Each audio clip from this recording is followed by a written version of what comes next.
ठाणे महापालिकेतील विरोधी पक्षनेते तथा राष्ट्रवादी काँग्रेसचे पदाधिकारी अशरफ शानू पठाण यांच्या विरोधात मुंब्रा पोलीस ठाण्यात गुन्हा दाखल झालाय।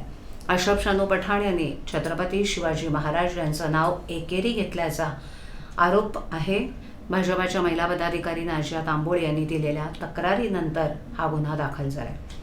ठाणे महापालिका निवडणुकीनंतर भाजप आणि शिंदे गटानं ठाणे महापालिकेत सत्ता स्थापन केली। सध्या महापालिकेत शिंदे गटाकडे महापौर आणि उपमहापौर पद भाजपाकडे। पालिकेतील विरोधी पक्षनेतेपदी राष्ट्रवादीचे मुंब्रा येथील नगरसेवक अशरफ शानू पठाण यांच्याकडे नुकतेच त्यांची या पदावर निवड झाली। अशरफ शानू पठाण हे आमदार जितेंद्र आव्हाड यांचे कार्यकर्ते आहेत। अनेक वर्षांपासून ते मुंब्रा शहरातील एका प्रभागातून निवडून येतात, त्यामुळे पक्षानं त्यांच्यावर मुंब्रा शहराची जबाबदारी देखील दिली आहे।